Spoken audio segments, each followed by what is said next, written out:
What's going on, good people? Welcome back to my channel.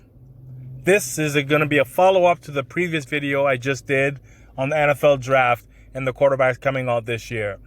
This one's focusing solely on Mr. Golden Boy, Mr. Handpicked #1, Trevor Lawrence. Yeah, the same one that in the last video I said was going to be a bust, and I compared him to Blaine Gabbert.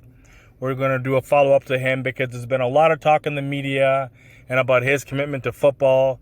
He came out and said that he doesn't have a chip on his shoulder. His father also had mentioned that winning a Super Bowl isn't the end-all be-all for Trevor. All those things, honestly, I have no personal problem with it. I still think that a quarterback or an NFL player can be successful without having to make football their sole priority. All right, there are people who live and die by football, and there's others who treat it like a profession, like a job. And I don't think that your success is going to be relying necessarily on you having to make that your #1 thing. But that's just my personal opinion. So I have no issues with what he said.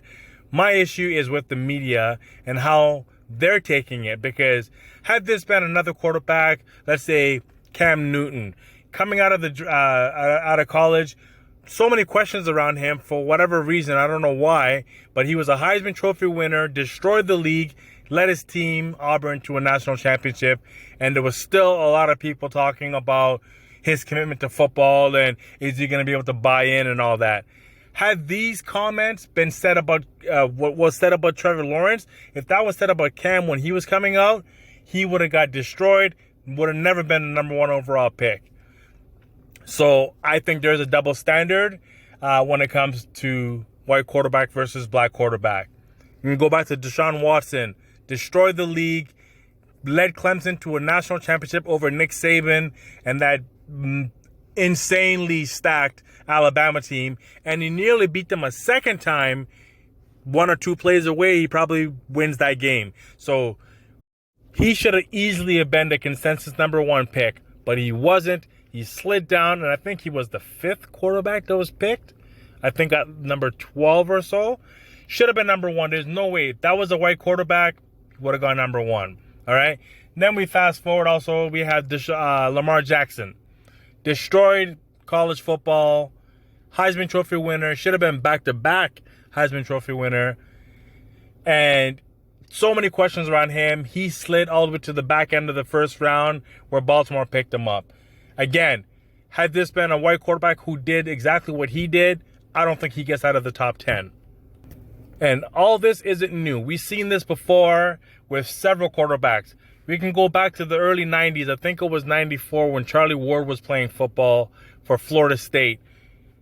He won the Heisman Trophy, led his team to a national championship, and he wasn't even drafted. That's insane. I've never heard of a white quarterback being a Heisman finalist, let alone a Heisman winner, not being drafted. And he wasn't even looked at by any team. They said because he was a dual sport athlete, he played basketball and football at Florida State.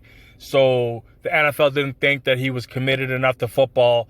But isn't that what we're talking about right now with Trevor Lawrence and whether he's committed to football? But yet he's still going to go #1 overall. And a guy like Charlie Ward, who should have at least been drafted by a team in any of the rounds, wasn't ever drafted. Meanwhile, you have guys like Paul Feinbaum who are out here and going to bat for Trevor Lawrence, and I highly doubt that he would be doing the same thing if this was something that happened with Cam Newton or with a Deshaun Watson or any other black quarterback coming out of college. But yet he's ready to go hard, gung-ho for Trevor Lawrence. Meanwhile, he would not do this for any other black quarterback coming out of college. And even if we look at guys like Baker Mayfield coming out of college, so many questions around him. He was boastful, arrogant, getting in other people's faces, throwing the balls at, I think, other teams' mascots. And let's not forget that video of him running away from the cops. Had any of that stuff been attributed to a guy like Cam Newton, I don't think he gets drafted in the first 2 rounds, let alone being first overall pick like Baker Mayfield was. Or even a guy like Johnny Football. Johnny Manziel in college did a lot of great things, but he had two major things against going against him. One, he was undersized. Two, he was a run-first style of quarterback. Now, we've seen a lot of black quarterbacks who have put up even better numbers than he did or comparable numbers to his and didn't even get drafted. And a lot of people were coming out of the draft were saying that he should have been a first-round pick. So I don't understand the double standard. Just doesn't make any sense why it's always consistent that they prop up the white quarterback and somehow find a way to knock down the black quarterback. And the black quarterback has to have ridiculous stats and not a blemish against them to even be considered a number 1 overall pick. So anyway, that's how I feel about it. Let me know what you guys think in the comments.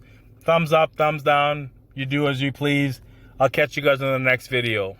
Peace.